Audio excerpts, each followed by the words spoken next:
midnight sky. JJ Vance got questions he can't deny. Used to have an RV full of case file stack, map full of mysteries, thumbtack. Hear the hum of the tires, feel the pull of the strings, where the lights in the woods get real deranged. Open your brain holes where the truth explodes, and hunker on down for a trip on the GCD high witness road. He's riding down the high weirdness road, chasing every story nobody's told. Muppets in the backseat, vampires in tow. JJ Vance on the high weirdness road. Cold case counties and abandoned towns, something in the shadows keeps swirling round.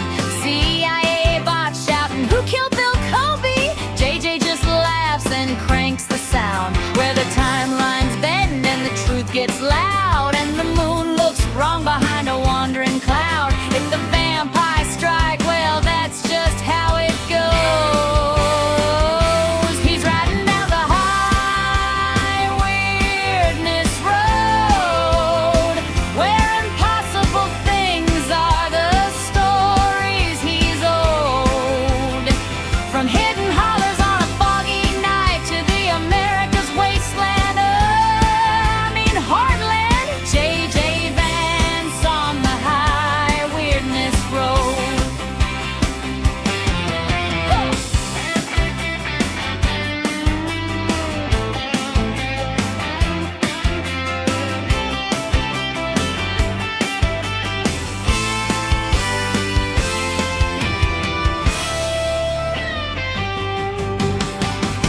He's rolling down the high weirdness road,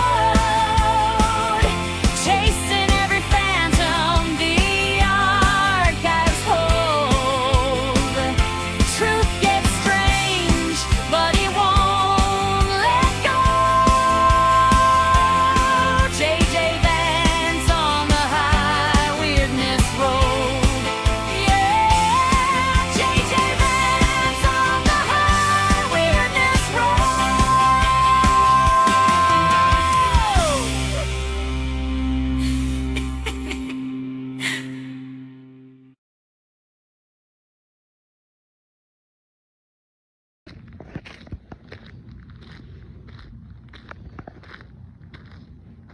Oh, we just lost a lot of light there. Howdy, folks. Here's Double J here, coming at you from the dark. I had my lights on in my car there a moment ago. Coming at you live / recorded. Another checkpoint, Death Valley, GCD adventure style. These big boys are wild. They needed a big boy break, and found ourselves a nice little quiet spot amongst the tumbleweeds and, you know, whatever else the fuck goes on out here. Because I'm assuming this is horse dung. Maybe, might be Bigfoot dung. Might be Bigfoot turds, I'm not sure. I think it's inconclusive. Oh, apologies. Might be Bigfoot turds, not quite certain. I'm not a scientist. If you're a scientist, maybe you know what a Bigfoot turd looks like. I would challenge you may not know what a Bigfoot turd looks like, but this here, I would say this is horse turds. So I presume this is a lot of horsebacking regions. I can't see too well because it's dark out. I think like there's a mountain over there. We just came down from a fucking hell of a decline, about 2,000, couple few thousand feet, couple few thousand feet there, boss. We were traveling a couple few thousand feet there, boss. You best watch out there, boys. About to get a call on you, boys. About to get a call on you, boys. Huh? How the fuck goes? I don't even know what that sign says. Don't care. Not my sign, not my problem. That's what I say. Anyhow, wild boys, big wild boys, Death Valley boys. We ain't staying here, boys. Come on, boys. These boys are loving life. Look at that. They're like, oh, dude, I got so much stuff to sniff here, bud. We can't be leaving yet. Find me a Bigfoot, dude. Find me the animal that shat this. How about that? How about you guys do a fucking magic trick for me, huh, boys? You boys are good boys.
Howdy, folks.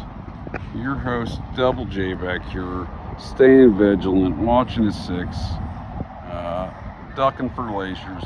If you can, look here, you can dodge a wrench, you can dodge a laser. All right, folks. Here's the deal. I stumbled across the first dining establishment I've seen in hundreds of miles. Oh, maybe 100 miles. I don't know. Fuck. It wasn't like maybe fast food. Now even that shit was closed. Dude, what Jack in the Box closes at 10 p.m.? Go fuck themselves. Jack in the Sack can go fuck themselves. I wanted myself a burritos. What Del Taco closes at 12 p.m.?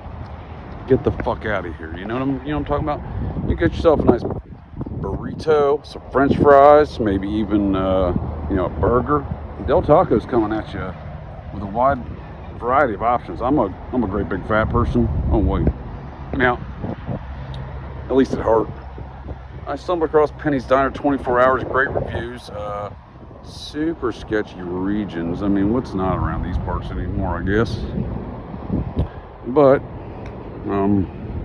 anyhow, I'm kind of shocked no one's in here. So I go in there and talk to old boy. You know, feeling the flavor, feeling what's going on here, and why is no one in this spot? Well, first of all, the door was locked. It says 24/7. You can see the sign right there, folks. It says open. Phil in there is running around like he's lost his fucking mind because, according to Phil, it's the cook in there and the only guy in there. He says that it's his first day or second day or some shit, and he's not a cook, he's a server. I'm like, all right, dude. Well, I don't know what's going on right now. Because then he started bringing out a book to read how to cook.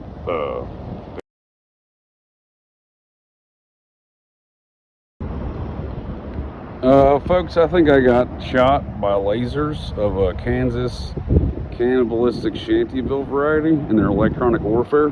No, I'm just kidding. I don't know what's going on, but back to Phil. Phil, hardworking fellow, nice guy. Didn't know how to cook bacon and eggs. I offered to do it, not because I'm better than him, but because I like delicious bacon and eggs. I don't know what's going on there. He says he works there. Says this is second day or some shit. I don't know. It seems kind of creepy to me. That's why I'm out here. I even took the mug. He offered me a free cup of coffee. I like that. Yeah, nice gentleman. Happy to tip him for his services if and or when I get food. I'm not sure what's going on. It's kind of sketchy, so I went ahead and came out here. And so I told him we cleared these things. This is all cleared. This is cleared.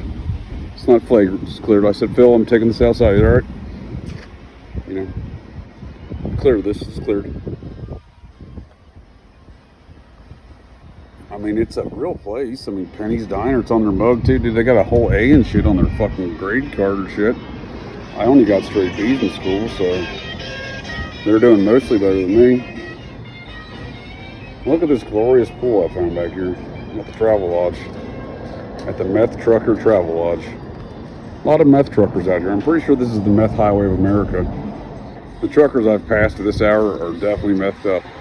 Holy fucking Toledo. So I'm gonna chug the rest of this coffee. I'm gonna go see what's up with my biscuits and gravy, my bacons, my eggs, that big ass cinnamon roll that I got for them big boys, and maybe Phil's not gonna kill me. I don't know what's going. I really don't know if Phil works here. Presumably this is Phil's car, and or the homicide victim Phil is fucking killed, because I don't understand how he just starts firing shit up and then he looks all confused and he's just like, oh, you need some help? He's like, yeah, I just started working here. I'm like, okay.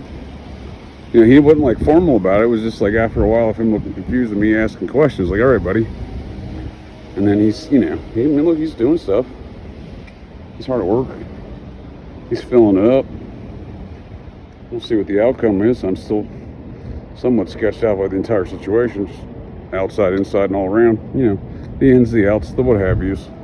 Anyhow, I'm gonna go test my luck here after I finish this cup of coffee. I'm gonna need a refill from Phil. Phil, I need a refill.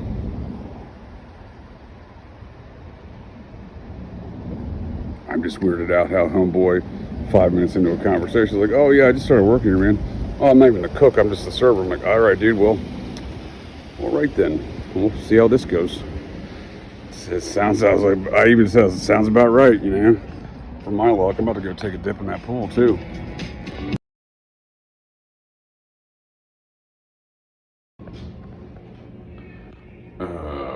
Phil Watch 2026. Wait. Your host, Double J, back here. GCD Adventures Checkpoint Creepy ass fucking diner.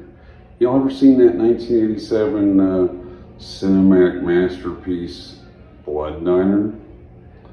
Yeah, it's about a cannibalistic fucking diner owners who be killing folks, chopping them up, eating folk. Yeah, but they're doing all shit for ritualistic purposes to some Egyptian goddess or god, I don't recall correctly. It's a fucking fantastic film. It's a cinematic masterpiece, 1987. Check it out, Blood Diner. Also, I might be in the sequel right now. It's fucked up. So I came to the restroom to wash my hands. Well, Phil was obviously making food that looked fucking sloppy as shit.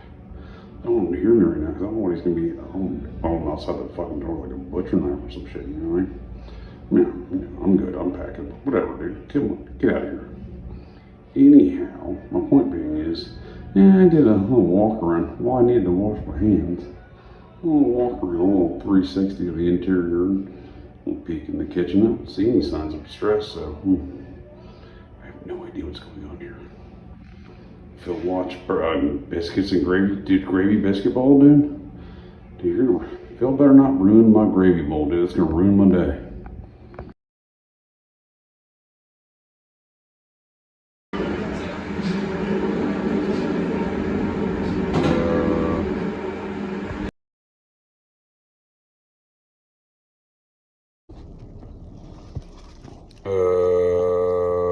Howdy folks, your host Double J back here, coming at you live / recorded outside Penny's Diner, still alive. Cruiser Boy's going nuts because he wants some of that chicken and waffles. Phil did a great job, minus he forgot my hash brown, so he did ruin my gravy bowl. This gentleman over here came in there and he ordered himself some clam chowder, which I thought was an interesting fucking order at 2:40 in the morning local times. However, this does look delicious. I can't argue with the man's efforts. This is, I believe he said, second day, and he is not a cook. He made that clear to me. I wonder if he didn't make it clear to this other gentleman, so I don't know the content of their discourse as I left here because I'm about to eat all of this food with these boys.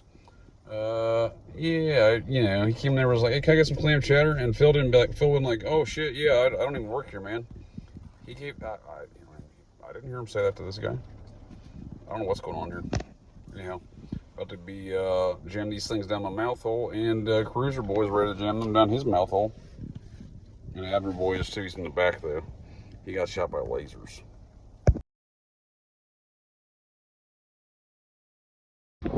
Big boy, big boy, big boy. This is the perfect remedy for getting shot by lasers, Buck. That's the perfect remedy for getting shot by lasers. A big, strong Abner buck. That's a big old boy right there. Yeah, go boys, yeah, go boys. Oh, did I ever tell you were handsome? Oh, yeah, I see you looking at me. I see you looking at me. I'm not going to take your chicken boy. I'm not going to take your waffle boy. I see you. Big old handsome boy. Yeah, go boy. Yeah, big boy. Yeah, big boy. Dad loves that big boy. Yeah, big boy. And no one else is taking your waffles. You can have that now. Good boy. Yeah, Cruiser Boy. Yeah, he's still eating his too. Boys, I got us a giant cinnamon roll also to eat here, fellas. Let me tell you this. Let me tell you what, boys. About to get a call on you, boys, first and foremost. About to get a call on you, boys. Secondly, I do believe we got this entire delicious here meal from Phil at Penny's Diner. I mean, yeah, all right, well, all right. Minus fact, Phil fucked up my hash browns, my gravy bowl. It was delicious. These boys are enjoying it. And do believe we got a cinnamon roll there, gigantic fucking hubcap size one. Good boy. Good boy. Watch yourself. All for the price of a large coffee in Las Vegas. I'm being somewhat facetious, though. I mean, not really, dude. The fucking prices were fucking insane. I remember even looking at the Johnny Rockets of the Excalibur last night just for some fucking chicken tenders, bud, and some French fries. They wanted $22.50. I'm like, y'all done lost your minds, right? I asked them, and they're like, pardon me, sir? It was like more of an English as a third language situation. I do this a lot. I don't know why I do it to myself. R.I.P. Carl, my old dude and former troop, Carl. R.I.P. Carl. He used to get a real big kick out of it, especially when we were deployed to Iraqistan. This isn't the Iraqistan deployment with Fast Freddy. No. This would have been the Iraqistan deployment closing down that same location there at Baghdad Airport. Circa 2011's there. So, excuse me, sir. You're spilling my coffee everywhere. I'm gonna have to ask you to stop that. To cease and desist. Whatever the hell you think you're getting into there, bud. Hey, guy, take it down a notch. Look here, guy. Have you been drinking? You look drunk. You're spilling my coffee, dude. You're all up here flagrantly doing whatever you're doing here. I realize it's a mess. Hey, guy, were you raised in the barn? I realize it looks like a fucking hurricane went through here. Hey, whoa, hey, check it out here. Look right here, buddy. Follow my finger. Have you been drinking? I think you. Oh, you're wasted, dude. Would you drink all that maple syrup? You're wasted on maple syrup, bro. Dude, what are you chugging maple syrup? No, Carl used to get. I used to have. You take it down a notch. I don't know what you want on my coffee. Hey, guy, what's in my coffee? What do you think's in my coffee? Is the secret to life in my coffee? Because I feel like I don't want you to spill any more of it out there. Phil was nice enough to give me a couple cups on the go. What do you need in here that you think's so awesome? All right, well, here, check this out. Watch this. Yeah, go get that one. Solve that dilemma. So Carl used to get a real good kick out of my Saturday not staff meetings in Iraqistan. He was, depending on which week it was, he was my 2IC, my number 2 in charge.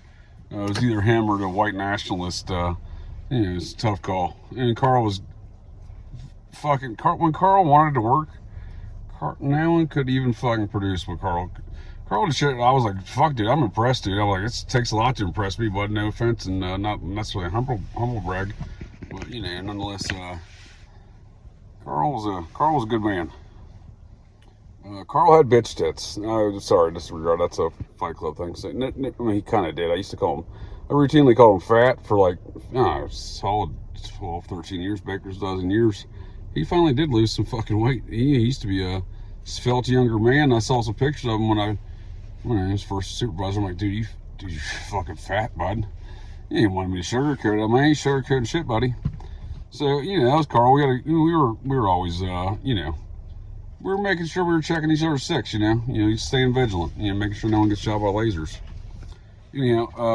Carl was a good man. Knew him for, had coffees with Carl. Fuck Jerry Seinfeld and his coffees in the car with comedians bullshit. Coffees with Carl for fucking shit, dude. Almost the, so Carl used to fucking really get a kick out of it, because in Iraqistan, on the base, on a little camp there, Camp Southern, Baghdad International Airport, we had a little coffee shack there, whatever it was called. I don't know, called Green Bean or Mean Bean. We'll go with Green Bean. And I used to have my non-staff meetings there on Saturdays. Now, this was, depending on where Carl fell in the pecking order, because sometimes I fired him. Once I fired him, I'm like, dude, you're no longer second in charge, dude. Like, you're taking out the trash now. If I told you the stories of why I had to do that to Carl, you'd be like, well, it makes sense. So, anyhow, I had that dude's back. Dude, one story, he left the fucking camp, didn't even tell me, which I told him, don't ever do that shit. I don't give a shit what you're doing, buddy, but you better not tell me about it. You want me to have your back.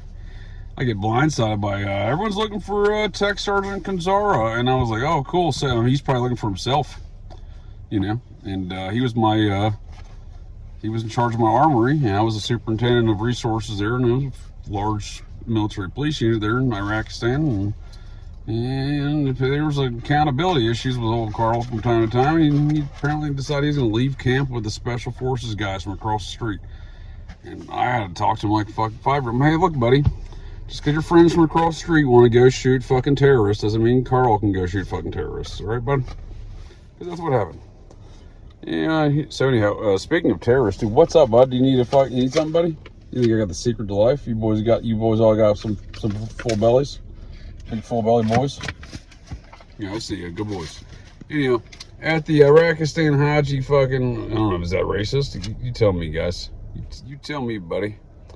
The coffee shop there on my non-staff meetings. So I had staff meetings on Thursdays. Lord mercy. That white nationalist I was describing, I would use as a pawn in which to piss Carl off and point him as my number 2. He was just about worthless. Not Carl, the fucking white nationalist.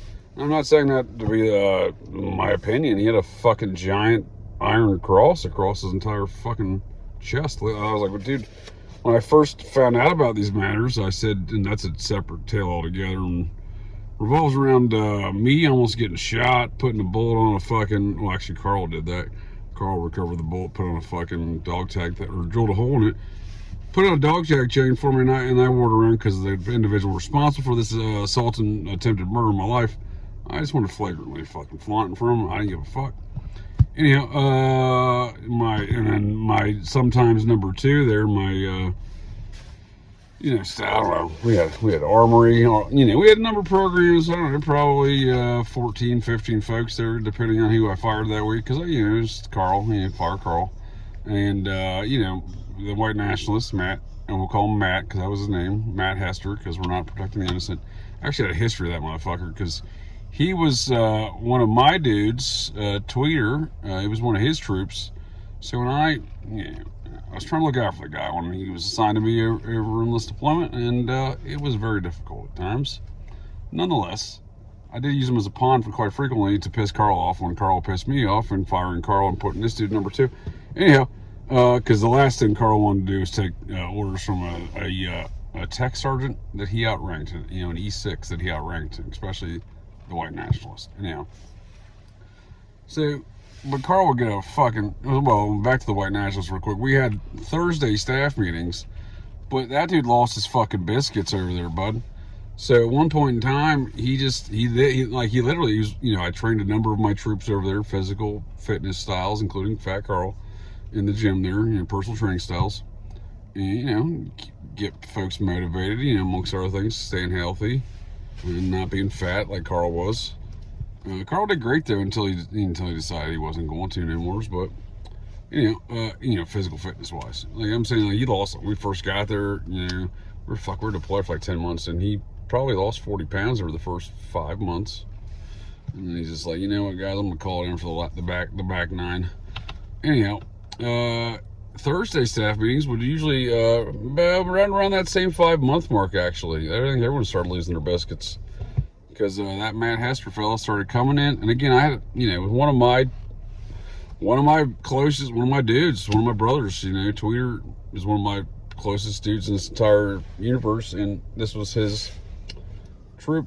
His very, when dude did 4 years on active duty, that he was deployed in this circumstance is part of the Air National Guard. So he had done, this was 8 years after he left active duty, and those 4 years he spent on active duty, his supervisor was one Shane Tweeter Golick, who was recently retired as senior master sergeant, military police security forces style, humble brag inbound, old Tweeter there, Air Force Special Forces Operations Command senior non-commissioned officer of the year.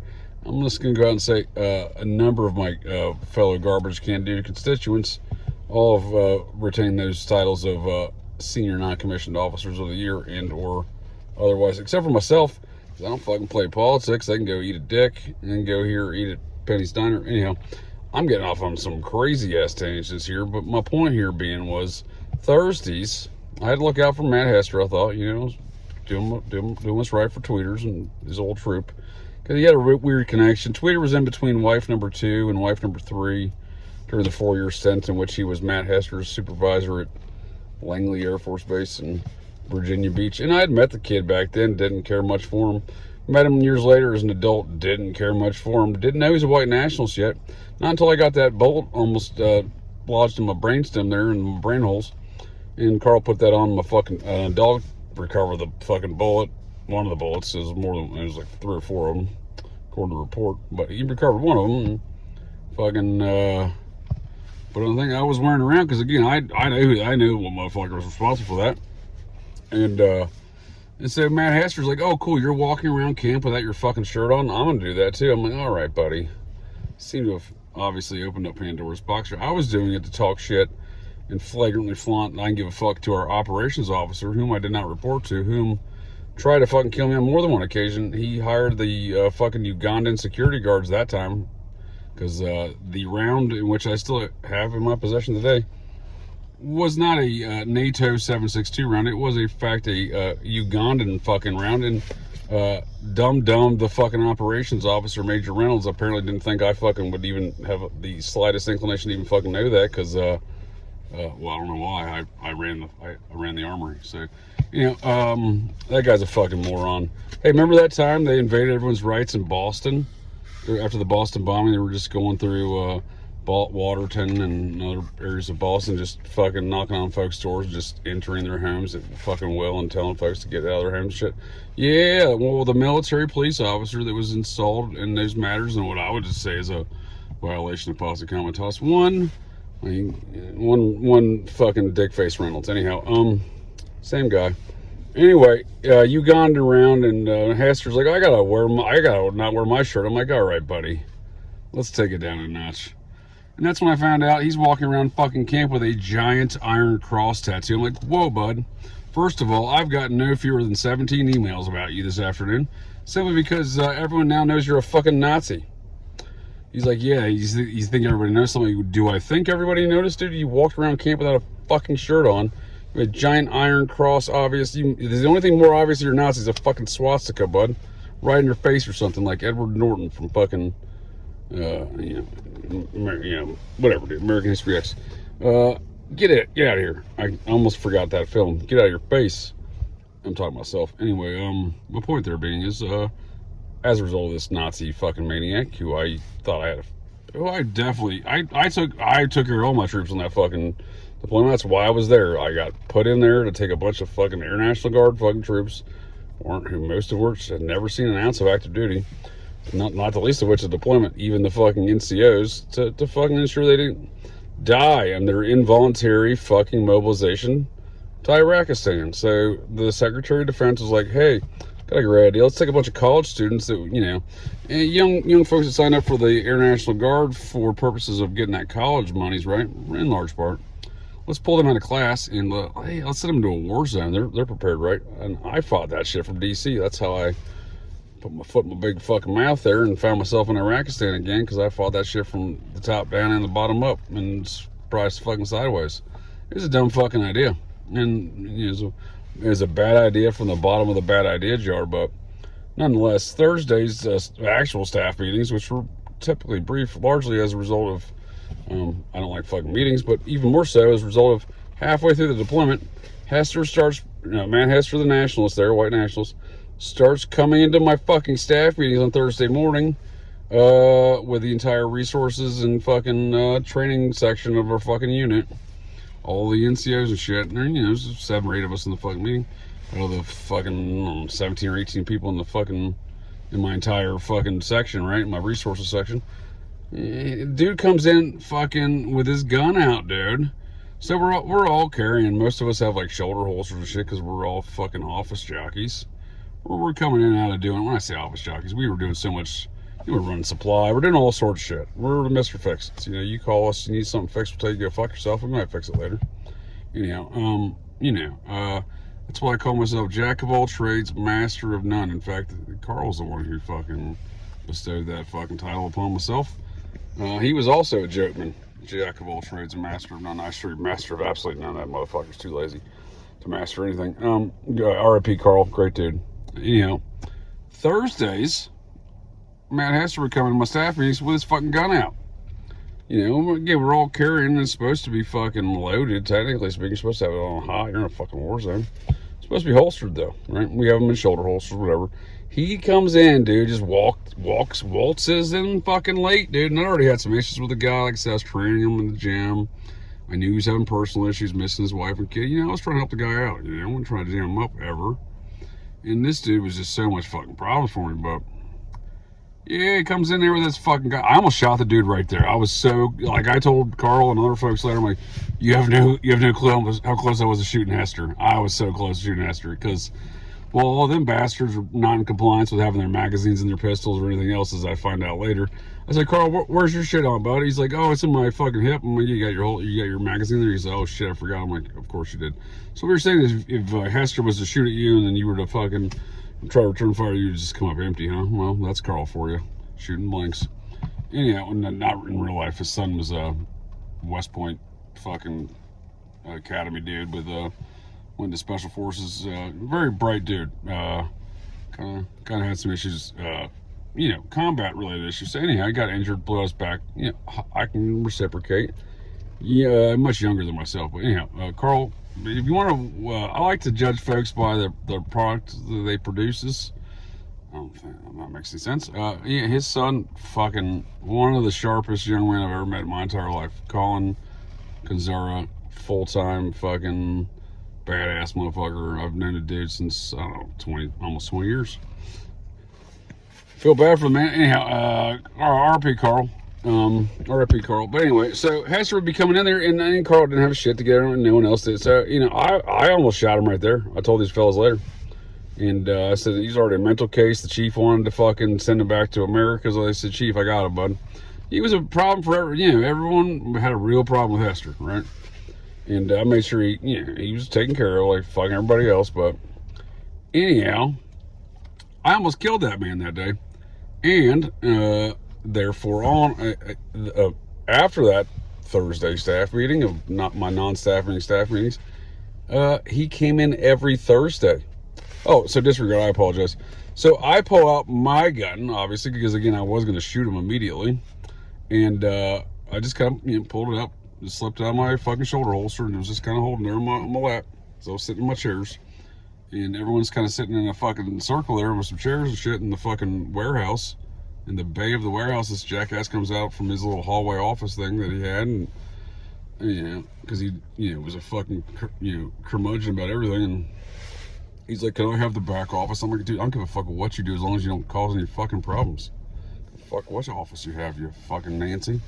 Anyway, he comes waddling out of there late as fuck, looking like a bag of shit, fucking uniform all untucked. I'm like, all right, dude, this guy's a fucking mess. Like, he was legitimately a mental issue. Like, the chief had already had issues, talked to me about it. I just was, I was like, nah, dude, it's cool. I've known the dude for a while. I think we're good. I think we're covered. I can handle it. Oh, fuck, I was going to shoot that dude. Anyway, so I pull out my gun, and then Carl pulls out his gun. So suddenly, we have 8 military police NCOs sitting in a circle in a fucking supply warehouse. Just outside. We have the armory in the warehouse, too, but I'm saying we're like in the bay section. We all have our fucking guns out. So for the subsequent 5 months after that, we all had our fucking guns out on Thursdays. Thanks to Matt Hester, because first of all, I came in there. It was my meeting. I came in there first. After that meeting, I just had my gun out. If Hester was around me, I was like, look, buddy, I'll watch where you're at, bud. I actually took his gun for like 2 weeks at one point. I'm like, all right, buddy, this whole Thursday fucking gun meetings, trust me, I still had my gun out on Thursdays, despite him not even being allowed to carry a gun for 2 weeks, because I just want to let him know that I wasn't fucking around. Anyhow, Saturday staff meetings, back to Carl. He got a real kick out of the fact that I would start doing math of the various, let's just,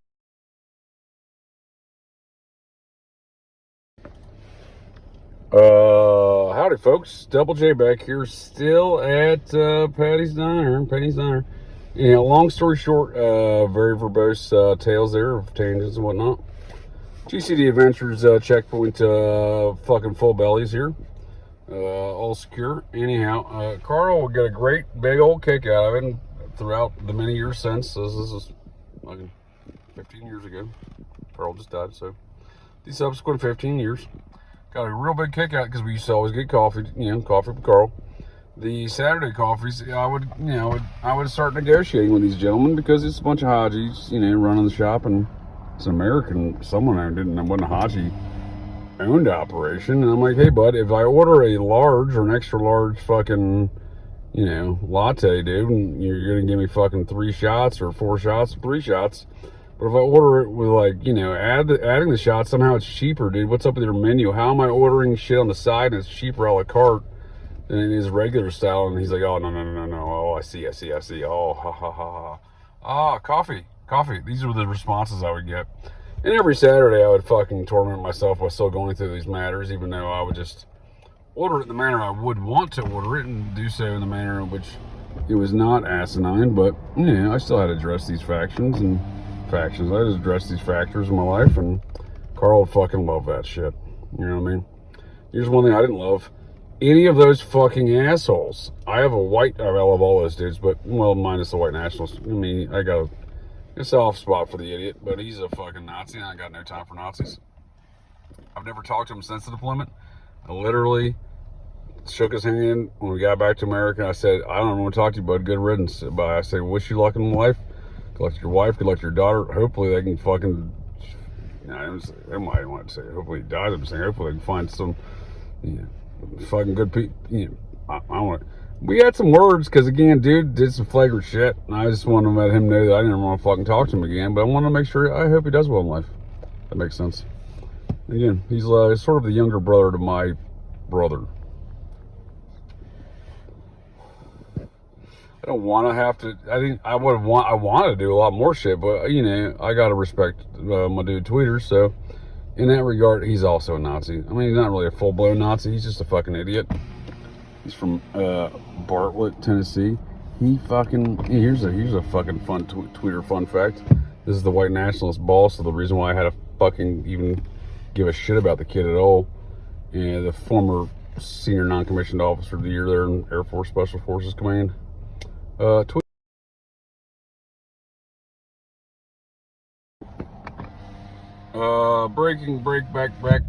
with breaking Tweeter fun fact there. The white nationalist Matt Hester's boss, my dude, and the reason why I had to fucking get a white patch of hair on the side of my head. Fucking stressing out about those assholes, least of which the white nationalist.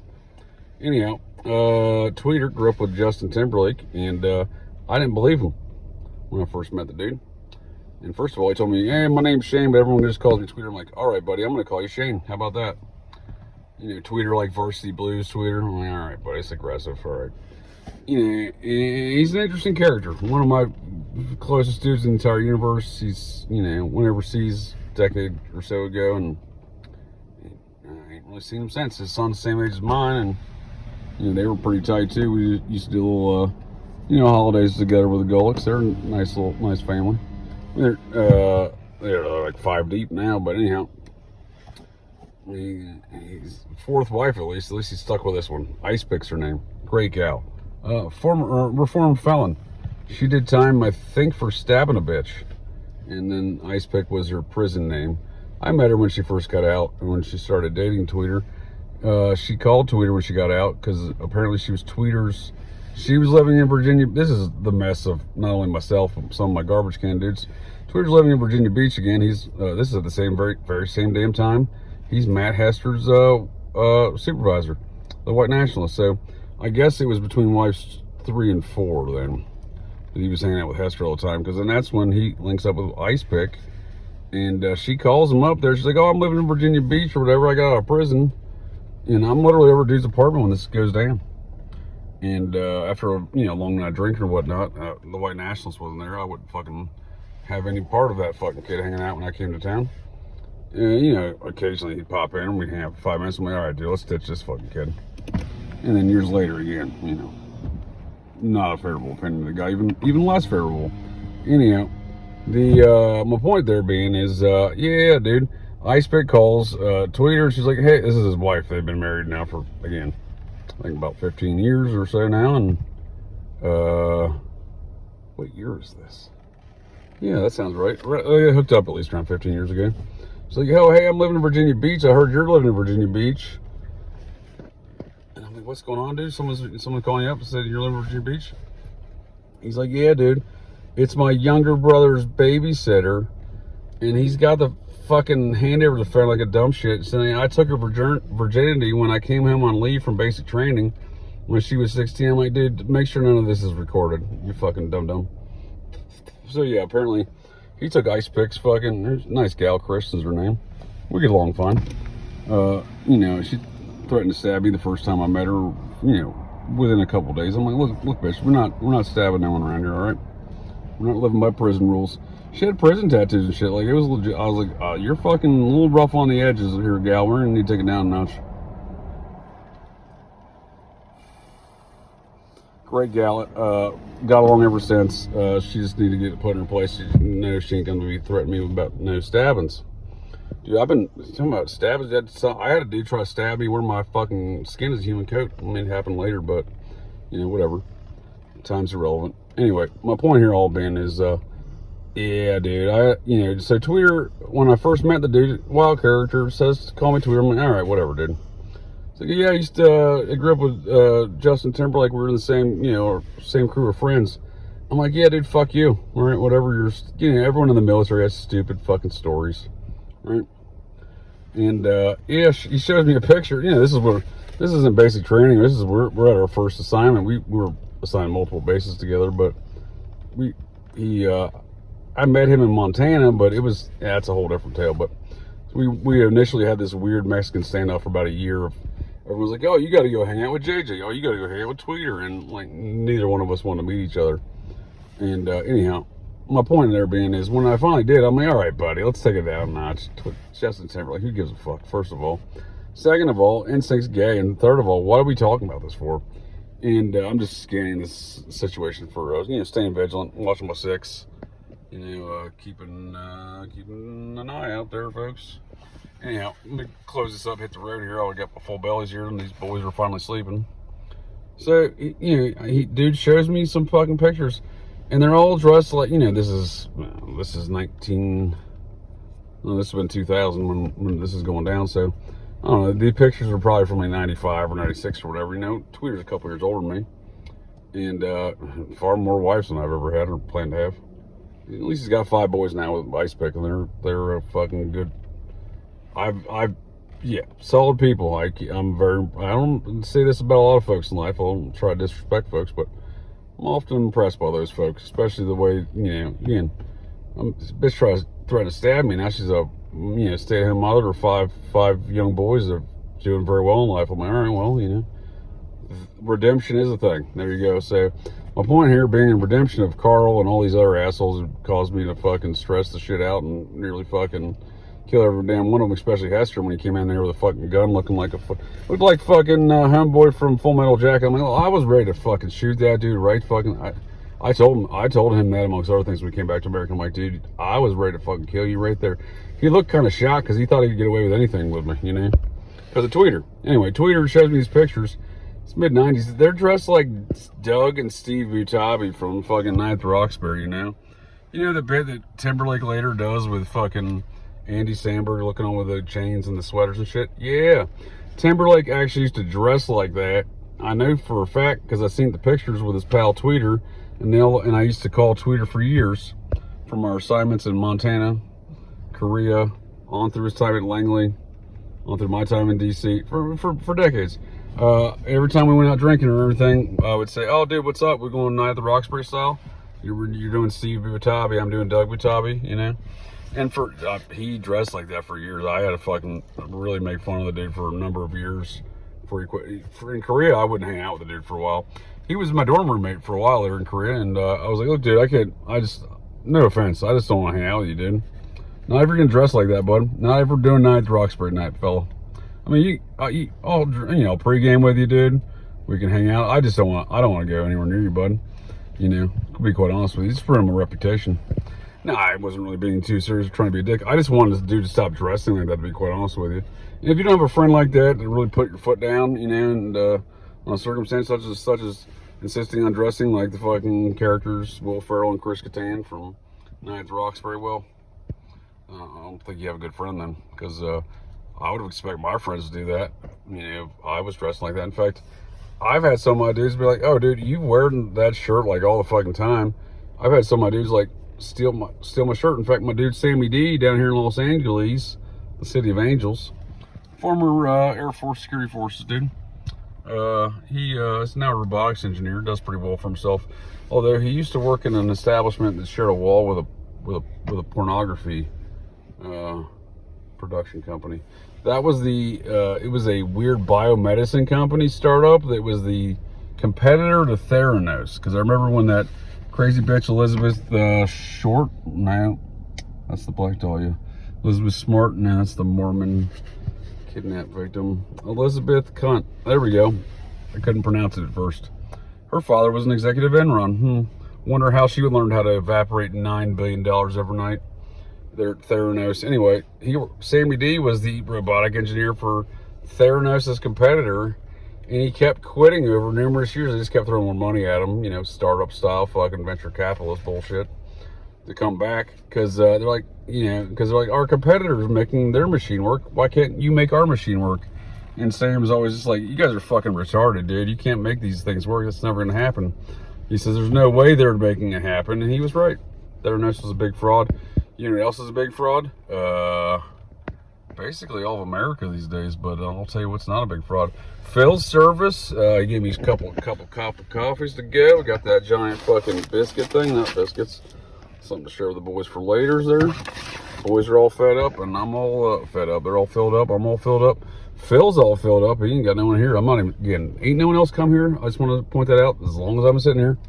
Other than Clam Chowder, dude, who fucking ventured off from the weird travel lodge. Who the fuck comes out of the travel lodge 2:40 in the morning and order fucking clam chowder, dude? I don't know. I don't think they have it on the menu, bud. I don't want to get into that with the guy. I didn't want to interact with the locals there in that regard, but Phil just gave him something there. I don't know if the whole situation. I'm out of here. Anyhow, folks, yeah.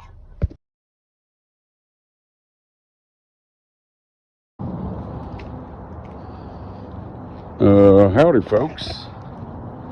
Your host, Double J, back here. Coming at you live / recorded from deep inside Topanga Canyon regions. Just outside the former / current / former location of the Spahn movie ranch. One point in time home to the Manson family and site of many, many commercials and TV shows and film. Including, well, the Manson family were there. John Wayne, in fact, shot a commercial up there. No big deal. Anyhow, we're at some place called the Church at Rocky Peak parking lot here. I'm not sure if it's in operation. Nonetheless, this is about as far as we get because this road down here, it'd be closed. Old Santa Susana Road be closed. So, I don't know. I don't want to get too far into these people's properties, but I'll take a quick peek. Should have been here at sunrise. Missed the sunrise. Looked pretty beautiful though. Got a little delayed. The machines though.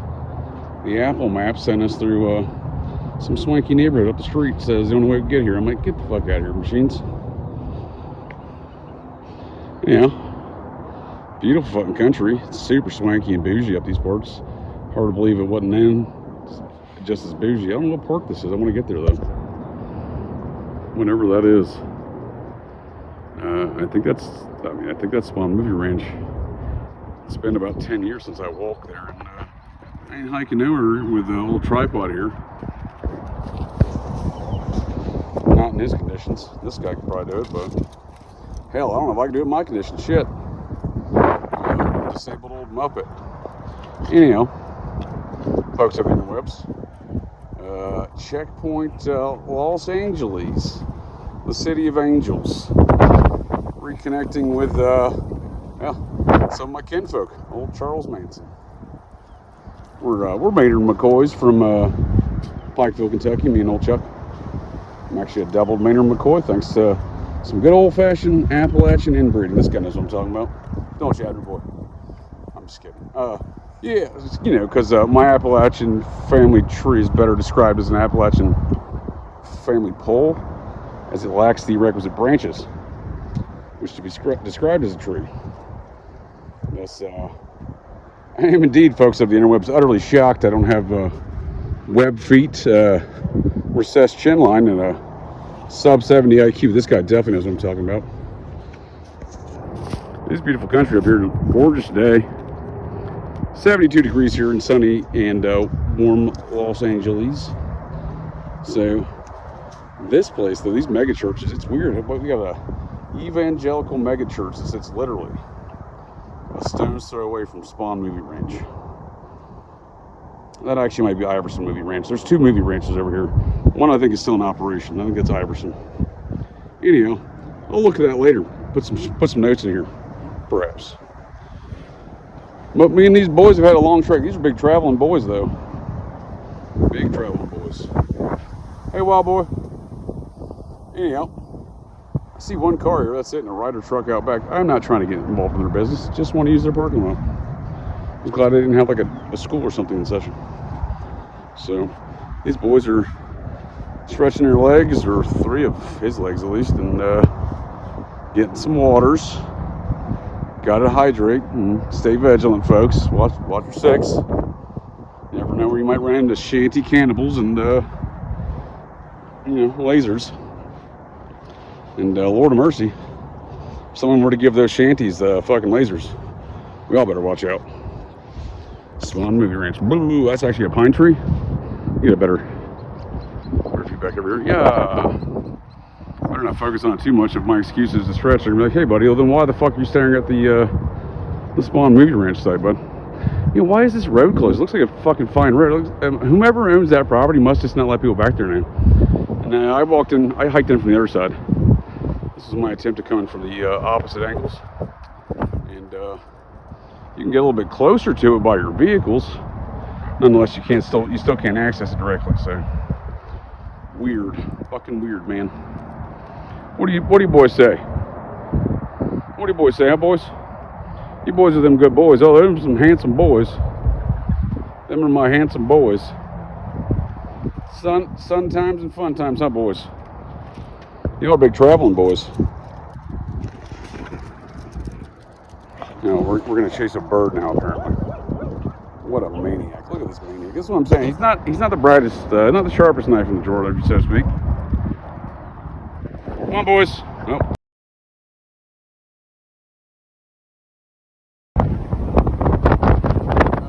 Howdy, folks. The wind is whipping here in the Santa Susana Pass, just up the road from Spahn.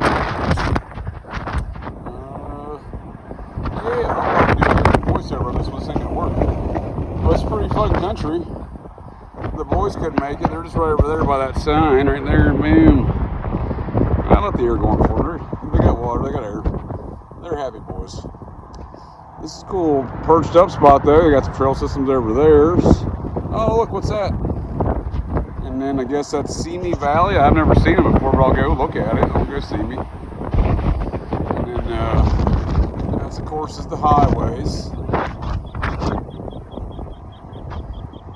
I was somewhat reluctant to hike up today because I'm fucking not doing. I'm currently operating about 7% capacities, and don't want to get fucking injured and have to hobble my way out of here or anything else because them boys ain't calling for help. I'm about to get a call on them boys, but they ain't calling for help.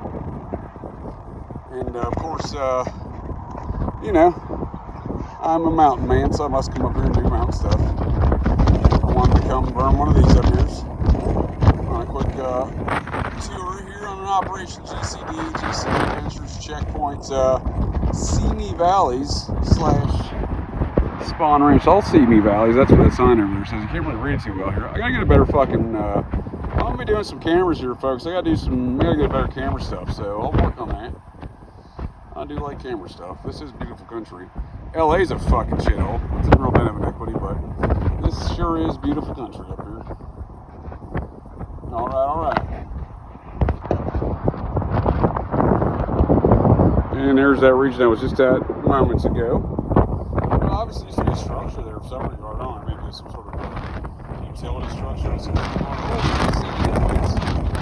gonna fucking blow this old beef and pop it over, man. I'll tell you what, boy. That's obviously a water reservoir of some regard. I'm just saying this must be an old fire department utilities function because I ain't putting out fires up in these hills, boys. Hey, look here, boys. About to get a call about you, boys. I'm just saying, it ain't easy, It's one thing when they let Malibu burn or Pacific Palisades. That was obviously fucking nonsense. But, up here, shit could burn pretty quick and you wouldn't have a major response. I saw one station back there in Topanga Canyon, but I'm assuming that's what it served as at some point in time. Before they got a more elaborate station nearby, you know what I mean? So, great property there still. I'm surprised it hasn't been turned into a fucking Terrible's gas station or a fucking In-N-Out burger or whatever, Maybe even a shrine to the Babylonian fish goddess, right? Starbucks.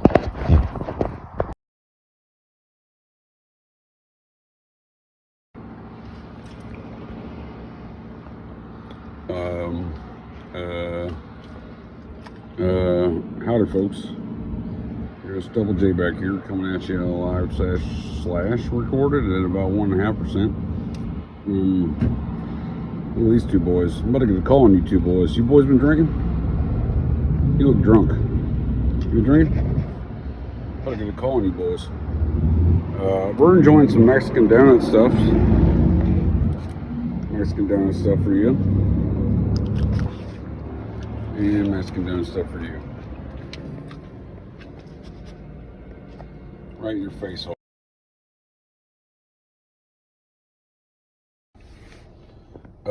Howdy folks, got cut off there on the last ones there. Had to dodge a couple lasers, no big deal. Mexican lasers, they're real easy to dodge. If you can dodge a wrench, you can dodge a Mexican laser. Anyhow, we've had reports of 2 stolen Mexican donuts. You boys know anything about this? Yeah, I'm about to get a call on you boys. Can you believe it? That water bottle right there, big old water bottle, 1 liter, E Puros. Don't know what that means. I don't speak Spanish. I don't speak Mexican right here, around here. Look here, boy. We don't speak Mexican right here, boy. $4 total, Americans. Can you believe that? In your face holes. However, gas here seems to be about $22 a gallon. That seems strange, but they do pump it for you, so you'll have that. Yeah, buddy. And when I say 22, it's like 22 Mexican dollars. So that's probably like, shit, dude. That's half of what California's charged. That's about $2.50. I would do some calculations here on my my fucking wizard device, but apparently Mint Mobile does not like fucking roaming internationally. They can go fuck themselves. Along with San Diego, Ron Burgundy was correct. Go fuck yourself, San Diego.